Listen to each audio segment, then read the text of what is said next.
Boa noite, bem-vindo a mais uma edição do Celebrando a Recuperação. Bem-vinda a mais uma edição do Celebrando a Recuperação, esse programa abençoado que tem estado em tantos países ao redor do mundo e agora, nesse período de isolamento social, em que nós não estamos nos encontrando pessoalmente, presencialmente, e está em vários estados do nosso querido Brasil. Eu sou a filha amada de Deus e nesse ciclo eu estou trabalhando questões relativas à organização estrutural e também a questões da confiança. O título de nosso encontro hoje é O Poder da Vida sobre a Morte. O Poder da Vida sobre a Morte. Em 1920, há cerca de 100 anos atrás, um livro foi escrito por um psicanalista que causou um grande mal-estar entre os psicanalistas da época e continua causando mal-estar até os dias de hoje. O livro chama Além do Princípio do Prazer.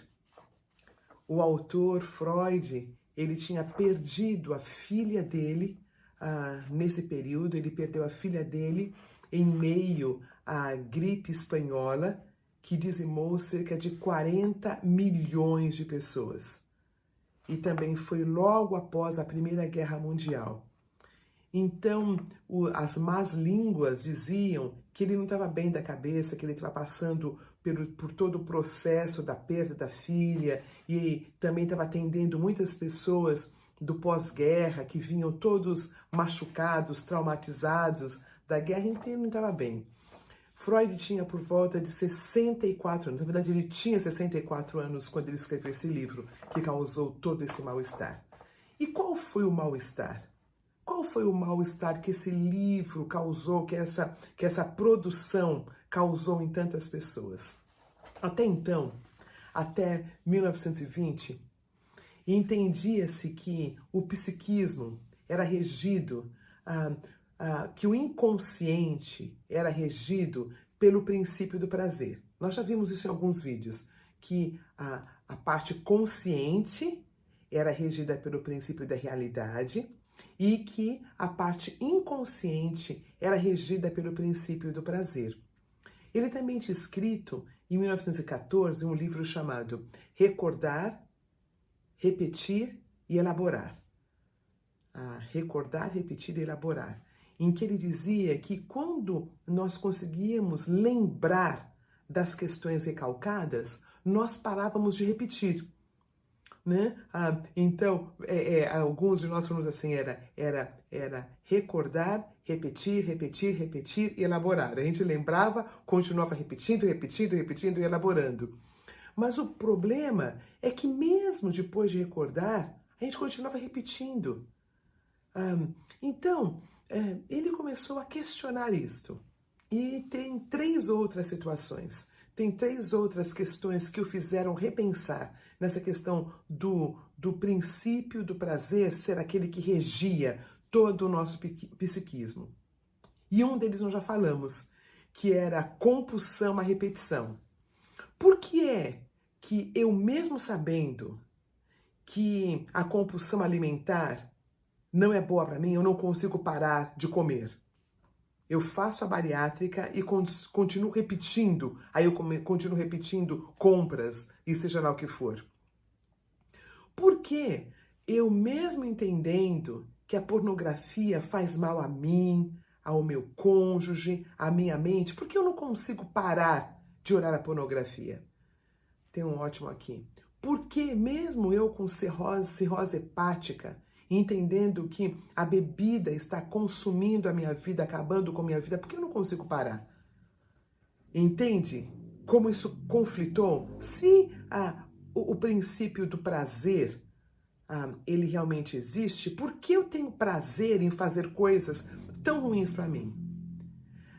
Aí a segunda razão que o fez duvidar desse princípio do prazer era porque as pessoas que vinham da guerra ou que passavam por traumas fortes, acidente de trem e tal, elas continuavam lembrando Por que a gente lembraria do que causa tanto desprazer? Se nós somos regidos pelo princípio do prazer, o que nos faz lembrar de coisas traumáticas? A princípio ele tinha postulado que o sonho era a realização de um prazer. Mas como a gente conseguia lembrar, ter aqueles pesadelos, as pessoas tinham aquele pesadelo? E por último, que o levou a postular esse livro, causou tanto escândalo, foi uma brincadeirinha do neto dele. Ele foi para Viena visitar essa filha Sophie, ela estava viva ainda, e o menino tinha 1 aninho e meio mais ou menos, e ficava longe da mãe, com tristeza por a mãe estar longe, e ele tinha um brinquedo, e esse brinquedo era um tipo de um peão. Ele jogava o brinquedo e depois ele trazia para perto. E ele jogava o brinquedo e depois ele trazia para perto. Isso é muito lindo, queridos, porque uma criança de 1 ano e meio tentando elaborar a saída da mãe. Porque ele jogava e falava longe, aí depois ele falava perto, longe, for, e depois perto, da, que em alemão, né, longe, perto, trazendo para perto.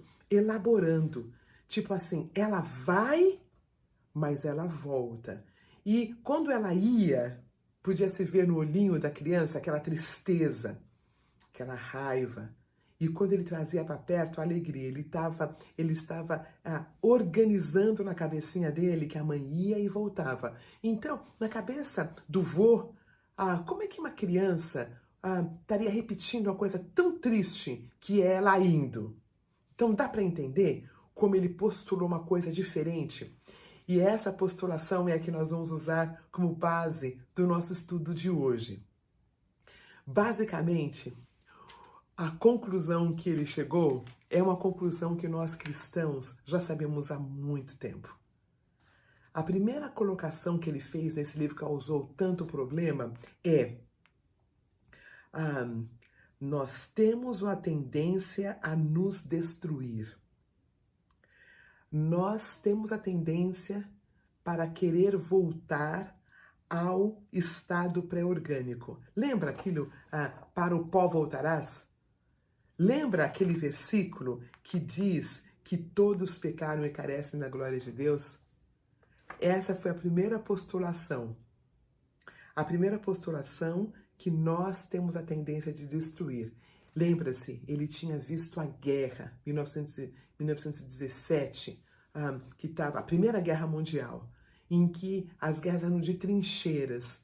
Então, a morte, os teco-teco passando e jogando, né, as bombas. Então, ele descobriu que tinha algo que era predominantemente, eu vou usar o termo, pecaminoso dentro do homem. Lembra que nós falamos? Que nós não estamos aqui para lidar com os pecados, com o que a gente faz, com a ponta do iceberg, que nós pecamos porque nós somos pecadores, nós temos a índole, a tendência de fazer o mal. E é uma coisa interessante, porque nos tempos antigos dizia-se que nós pecamos por causa da sociedade, que nós fazemos coisas erradas porque a sociedade nos corrompe. E não é verdade. Né? Nos países de primeiro mundo, que não tem tantas questões que nós temos como países de terceiro mundo, também há falcatruas, também há coisas erradas. Não tem a ver com o nível socioeconômico. Então, porque senão, quanto mais alto nós fôssemos na sociedade, menos pecado encontraríamos. Então, a primeira postulação, o primeiro postulado de Freud é que nós temos a tendência à destruição. O segundo é que o objetivo de toda a vida seria a morte. Isso causou um escândalo. Dizer que o objetivo, que o final da vida seria a morte. Isso causou um escândalo, que para nós cristãos, para nós celebrantes, não tem uma questão, né, nisto, porque o salário do pecado é a morte. E aí, ele postula algo que me causou muitos pensamentos nessas últimas semanas, preparando esse estudo. Ele fala: o indivíduo morre sempre por causas internas. A morte vem de dentro. A morte não é de fora para dentro. A morte é de dentro para fora. Semana passada nós vimos o testemunho de vida do querido pastor Pedro Paulo, um senhor, 70 e pouquinhos anos, que venceu a Covid, que tinha comorbidades, mas que está vivo. E nós temos visto muitos jovens, atletas, que têm se partido. A morte é de dentro para fora. Eu não estou dizendo com isso que a gente não usa álcool gel, que a gente não se protege, mas nós entendemos que a morte, ela não é de fora para dentro. Nós entendemos que existem algumas questões. Por exemplo, Jesus Cristo de Nazaré, a morte não pôde contê-lo. A morte foi vencida pela vida ali. Ele morreu e ele ressuscitou. A morte não pôde detê-lo. Este postulado também, queridos, é totalmente bíblico. Esse postulado também é totalmente bíblico, porque o salário do pecado é a morte. Se não existisse o pecado, não existiria a morte. Por isso Jesus Cristo foi vitorioso contra a morte. Aí, a postulação mais importante da noite para nós, queridos. Nesse livro, ele postula que a vida e a morte caminham juntas. E uma outra pessoa muito querida, amiga, estudiosa, falou: Roseni, a pulsão, que é o desejo, a força, ela vai pegar o que está... Imagine um cavalo carregando uma carroça. O cavalo vai puxar o que está na carroça. E aí é o nosso ponto de hoje à noite. O que nós temos dentro de nós, é o que vai caracterizar a vida ou a morte. Uma situação pode ser totalmente destrutiva para uma pessoa e a mesma situação pode ser totalmente construtiva para outra pessoa. Então, não é a situação que determina. Não é a situação, é o conteúdo que eu tenho dentro de mim. O conteúdo que eu tenho dentro de mim determina se vai ser vida, se vai ser algo construtivo ou se vai ser algo destrutivo. O que é postulado como a pulsão de vida é aquilo que leva à reprodução da própria vida, é unir, é vincular, é juntar, é fundir, é aproximar, é entrelaçar, é unificar. E o que é postulado nesse estudo como pulsão de morte é desligar, é separar, é desinvestir, é um movimento regressivo, é agressividade, é uma forma de voltar ao estado anterior, inorgânico. É a morte silenciosa, o Thanatos, sobre o que nós falamos há um tempo atrás. Por que o que causa morte para uns leva a crescimento para outros? Porque não é a situação que determina, mas a minha reação ao que aconteceu. Eu não sou responsável pelo que fizeram comigo, mas eu sou responsável pelo que fizeram comigo. Não é a situação que determina, e sim o que eu tenho no meu coração.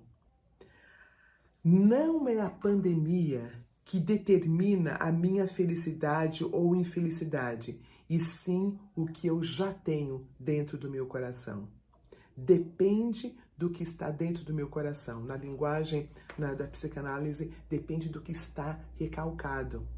Está recalcado, são coisas que não foram trabalhadas, são coisas que não foram faladas, são coisas que não foram confessadas. Então, isso que vai ser levado como pulsão de morte. Agora, são questões que estão sendo elaboradas, são questões que estão sublimadas. E nós vamos ver exemplo no estudo de hoje de uma situação que podia conduzir à morte, mas se conduziu à vida. A pulsão de morte na pandemia, ela existe, né? Pessoas estão morrendo, pessoas preciosas, pessoas queridas estão morrendo. A pobreza está sendo deflagrada, a educação está sendo deflagrada. A nossa parte hospitalar está sendo deflagrada. Tem muitas coisas tristes acontecendo, porém, tem tantas coisas relacionadas à vida acontecendo. A possibilidade de nos reinventarmos como pessoas, como família. Famílias que têm se organizado. Ele fica com os filhos um pouquinho, ela fica com as filhas um pouquinho, aí divide, né, a sala, fica quietinha porque o papai está fazendo home office, né? Aí a mãe fica em outro lugar da casa tentando fazer alguma coisa. Nós estamos nos reinventando, nós estamos comendo juntos, né? Porque agora não tem onde ir, então estamos comendo juntos. Uma outra questão que a pandemia tem trazido, que é vida no meio dessa morte, é a criatividade. Como temos sido criativos? Como nós, mulheres, temos sido criativas? Como cuidar do nosso cabelo? Como cuidar da nossa pele? Criatividade. Criatividade. Quantos de nós estamos nos remoçando, tornando mais jovens, entendendo melhor a internet, vendo aplicativos diferentes, aprendendo a entrar no Zoom, aprendendo a fazer live, aprendendo a participar de live. Dá para entender, queridos? Isso para mim tem sido fantástico. Não é a pandemia que está ditando todas as reações à vida. Depende de cada um de nós. Depende de como nós olhamos a situação. Outra coisa que abençoou meu coração dentro da vida, da pulsão de vida desse tempo tão difícil, nós estamos fazendo uma nova agenda. Eu não sei se você percebeu, mas nós estamos sem ver as pessoas e algumas pessoas talvez não eram tão importantes no nosso dia a dia. Algumas pessoas que nós fazemos questão de gastar muito tempo com ela, talvez já não são as pessoas do nosso dia de hoje, né? Falando como muitos brasileiros falam, a fila anda. É muito interessante, né? Eu quero fazer uma partilha aqui. Eu era aquela pessoa que tinha que encontrar com todo mundo e fazer todas as ligações necessárias e estar com várias pessoas. São poucas pessoas com quem eu tenho caminhado durante esse período. São poucas pessoas. São poucas pessoas. Como ficou mais enxutinha a minha agenda? Como ficou mais claro as pessoas com quem eu gasto tempo de qualidade? Deixa eu falar bem rapidinho sobre uma coisa muito linda que eu aprendi sobre os seis tipos de relacionamentos, né? 6 Cs. O primeiro é o coach, né? A pessoa que conhece um pouquinho mais sobre um determinado assunto, com quem nós aprendemos. O segundo C é o camarada, né? A pessoa que eu falo um pouquinho de mim, ela fala um pouquinho dela, é a prestadora de contas, tá? O coach também pode ser o padrinho. A terceira pessoa é aquela pessoa, é o terceiro C, que eu esqueci qual é o termo, mas é aquela pessoa que ela tá ali e a gente toma um café um pouquinho com ela, a gente come uma pipoca, mas não é a pessoa que a gente vai abrir o coração. Se nós abrirmos o coração para ela, fala, olha, meu filho, ele está envolvido com drogas. Ela fala, eu também comprei uma bicicleta ontem, sabe? Os 3 primeiros tipos, os primeiros Cs, eu vou me lembrar desse terceiro C. Aí tem os outros 3 tipos de C, que é o care, a pessoa que eu cuido dela. Eu sou o coach para ela, eu sou a madrinha dela, né? Aí a segunda é desse tipo, dessa tendência, é a pessoa que é o chronic. Por exemplo, a pessoa chega e fala assim, olha, eu preciso de trabalho, Aí você fala assim, currículo. Aí você ajuda a montar o currículo dela, aí você entrega o currículo para ela, e no mês que vem ela fala assim, olha, eu tô triste porque eu não consigo trabalho. Você fala, e o currículo? Não deu para entregar, não. Né? O chronic. E o último é o contaminado, né? Que são aquelas pessoas que se precisar de comer, você dá alguma comida, se pede de beber, você dá alguma bebida, mas ela fica longe de você, contaminada. né? Então, o que acontece na nossa agenda, o que acontecia na minha agenda, eu gastava muito tempo com os últimos 3, né? Com care, com chronic e com contaminated. Eu gastava muito do meu tempo, antes da pandemia, com esse grupo de pessoas. E agora, nesse período da pandemia, eu tenho trabalhado bem mais com os 3 primeiros tipos, né? Porque como o nosso 12º passo não é para passar só com as pessoas, né? Os contaminados, os crônicos e os care.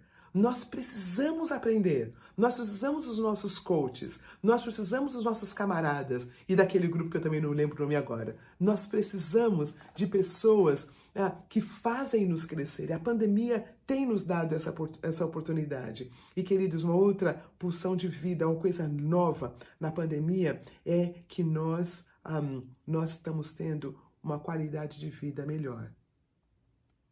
Apesar das nossas perdas de trabalho, apesar de tantas situações difíceis, nós estamos vivendo com menos. Eu não estou falando dos queridos e das queridas que estão passando fome, tá? Eu não estou falando delas, estou falando, de uma maneira geral, da classe média. Nós estamos tendo o privilégio de ter uma qualidade de vida menor, porque a gente está gastando menos. Não tem restaurante para ir, não tem teatro para ir, não tem onde nós gastarmos o nosso dinheiro de um jeito frívolo. Então nós estamos sendo muito cuidadosos com onde gastamos os nossos valores. E uma outra questão, o nosso planeta está melhor, com mais oxigênio. Nós estamos cuidando melhor do nosso planeta, porque não está saindo muito.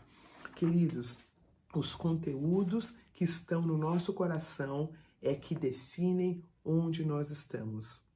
Eu não sou responsável pelo que fizeram comigo, mas eu sou responsável pelo que eu faço com o que fizeram comigo. Não é a pandemia que tem o poder de me destruir, e sim o que já está no meu coração. Se eu sou uma pessoa amarga, é claro que eu vou ficar mais amarga na pandemia. Se eu sou uma pessoa irada, sim, eu vou ficar muito mais irada na pandemia. Mas se existe agradecimento no meu coração, se existe um desejo de ser grata, não vai ser esse período que vai me destruir, que vai me fazer ficar amarga, né? A pandemia não tem esse poder. Não é o divórcio que tem o poder de me destruir. Não é o divórcio que tem o poder de me destruir, e sim o que está no meu coração. Pré-divórcio. Não é o meu filho que optou pelas drogas que vai me definir, e sim onde está o meu coração.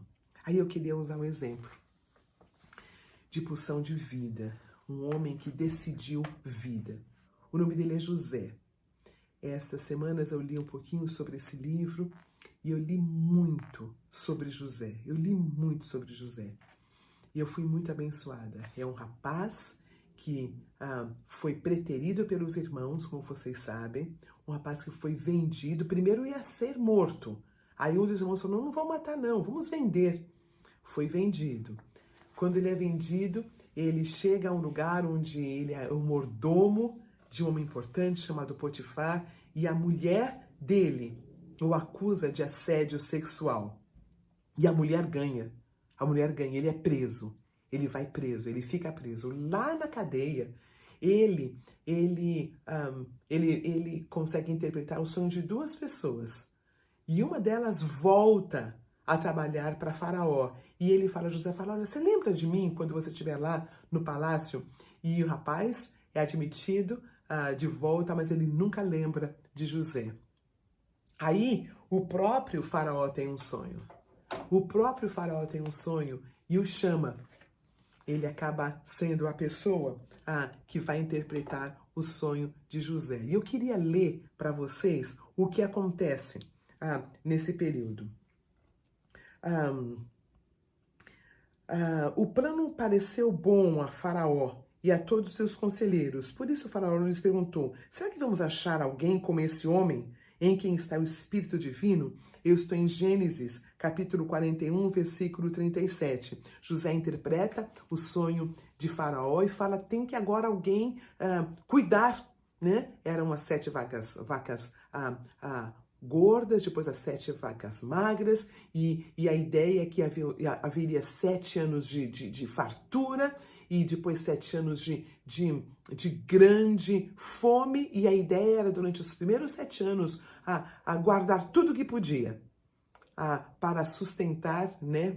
Naquela época, sustentaram, eles ganharam muito, né? O mundo todo ficou prostrado aos pés do Egito. Aí disse Faraó a José, uma vez que Deus lhe revelou todas essas coisas, não há ninguém tão criterioso e sábio como você.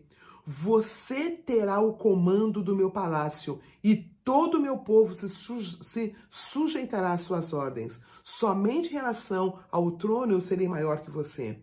E Faraó prosseguiu, entrego a você agora o comando de toda a terra do Egito. E em seguida, o faraó tirou do dedo um anel-selo e o colocou no dedo de José. Mandou vestir de linho fino. Colocou uma corrente de ouro no seu pescoço. Também o fez subir à sua segunda carruagem real. E à frente dos arautos iam gritando, abram caminho. Assim José foi colocado no comando de toda a terra do Egito. E disse ainda o faraó a José, eu sou faraó, mas sem a tua palavra, ninguém poderá levantar a mão nem o pé em todo o Egito. Queridos, o que tinha de vindo a José como morte para ser acabado, ele escolheu fazer de tudo o que aconteceu com ele algo que o fez crescer, algo que o fez chegar até onde ele chegou. Ele, durante o tempo que esteve no Egito, ele não pensou na vingança contra esses irmãos que acabaram com ele. Ele não ficou pensando em destruir os irmãos que fizeram tudo aquilo com ele. Tinha no coração dele algo rico. Tinha no coração dele, quando a carroça foi puxada, quando o cavalo foi puxar a carroça, dentro da carroça tinha amor. Dentro da carroça, ele aprendeu a elaborar as questões com o irmão dele. Aí, eu queria ler a última parte da história de José, para nós vermos como a vida superou a morte. Agora, eu vou ler em Gênesis, no capítulo 50, versículo 15. Aqui é quando a história se acontece, e os irmãos José vão acabar a comprar mantimentos, e José os reconhece, ele não o reconhece, porque ele está um homem totalmente egípcio. Ele fala egípcio, ele está maquiado como egípcio, está vestido como egípcio, ele é casado como egípcia, ele tem filhos egípcios, ele está num ambiente totalmente diferente. Este homem José, ele entendeu que, apesar de tudo, ele ia perdoar esses irmãos. Apesar de estar em outro país, falando uma outra língua. E sabe, queridos, quando a gente pensa isso, fica super legal, sabe? Ai, que legal, outro país, outra língua. Eu me lembro os 10 anos que eu passei fora. Foi tão bom ter estudado fora, ter estado fora, mas o país da gente é algo tão precioso. A língua da gente é algo tão preciosa. A família da gente é algo tão precioso. Então, quando José está no egípcio, vestido como egípcio, falando como um egípcio, casado como egípcia, com filhos egípcios, há tristeza, há dor. Quando ele vê esses irmãos, ele chora. A palavra de Deus diz que se ouviu de longe o choro de José. E aí ele se dá a conhecer, o pai vem, ele vê o pai. É uma história muito linda. É uma história muito linda. É uma história muito linda. E aí o pai falece, o pai morre, e os irmãos dele ficam com medo e falam, agora ele vai se vingar. Agora que o nosso pai morreu, Agora que Jacó morrer, ele vai se vingar. Então os irmãos falam assim, vendo os irmãos de José que o pai havia morrido, disseram, e se José tiver rancor contra nós e resolver retribuir todo o mal que causamos? Então mandaram um recado a José dizendo, antes de morrer, teu pai nos ordenou que te disséssemos o seguinte, peço-lhe que perdoe os erros e pecados dos seus irmãos que o tratam com tanta maldade. Agora, pois perdoa os pecados dos servos do Deus do teu pai. Quando recebeu o recado, José chorou. Depois vieram seus irmãos, prostraram-se diante dele e disseram, aqui estamos, somos teus escravos. José, porém, lhes disse, não tenham medo, estaria eu no lugar de Deus? Vocês planejaram o mal contra mim, mas Deus o tornou em bem. Vocês desejaram pulsão de morte para mim, mas Deus fez com que a pulsão de morte se tornasse em pulsão de vida para mim. Deus o tornou em bem, para que hoje fosse preservada a minha vida e a de muitos. Por isso, não tenham medo. Eu sustentarei vocês e seus filhos. E assim os tranquilizou e lhes falou amavelmente. Queridos, a morte não precisa ter poder sobre a vida. A morte não precisa ter poder sobre a vida.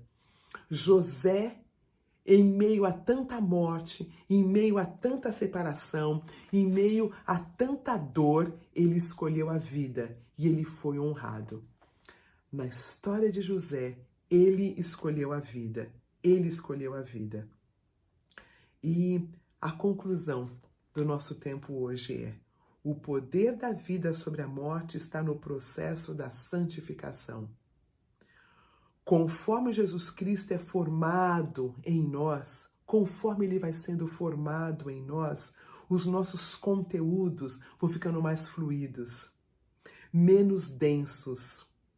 Meu interior vai ficando mais limpo, sem os ganchinhos. Quando eu passo pelo meu inventário, quando eu confesso os meus pecados, quando eu digo o que está pegando, eu vou limpando essa carroça de tudo o que é pesado, esse coração de tudo que é pesado, e vai ficando mais leve. Aí a vida, ela vai tendo o poder de unir, de reunir, de falar, né? A fala é uma das maneiras como isso também acontece. O processo de elaboração é o processo pelo qual a vida tem poder sobre a morte. O nosso psíquico se utiliza do que temos em nosso coração, na tentativa de elaborar essas coisas perdidas. Aí eu queria falar por último sobre algo que eu falei rapidamente, a última vez que eu falei no nosso vídeo. Nós temos falado muito sobre a importância do álcool gel, sobre a importância de usarmos a nossa máscara, sobre a importância de não aglomerarmos. Mas tem algo tão poderoso quanto. É o poder da fala. É o poder da fala, é o poder de dar nome, o poder de partilhar. Quando eu falo, quando eu dou nome, existe algo que acontece dentro do meu próprio organismo. O meu próprio organismo, ele se fortalece quando eu falo. Davi falou que quando ele se calou, os ossos dele se enfraqueceram. O sistema que luta contra o nosso sistema imunológico, ele enfraquece quando a gente para de falar. Nós vamos dividir em grupos daqui a pouco. E, queridos, é a nossa oportunidade de falar. É a nossa oportunidade de dar nome. Porque a vida, ela pode ter poder sobre a morte quando eu dou nome, quando eu falo, quando eu limpo o meu interior. A nossa pergunta à morte hoje vai ser: o que precisa ser elaborado na minha vida? O que precisa ser elaborado? Cristo está sendo formado em mim. né? Eu vou para o meu grupo, eu falo, eu dou nome, eu falo com o meu padrinho, eu caminho com a minha madrinha, eu caminho com o meu prestador de contas, mas o que é que precisa ser elaborado dentro de mim? O que precisa ser elaborado? O que precisa ser limpo para que a pulsão de vida, para que a vida do nosso Senhor Jesus Cristo tenha poder? Para que no meio desse tempo tão difícil de pandemia, eu seja alguém que tenha vida em abundância. João 10:10, eu vim para que tenham vida e a vida em abundância.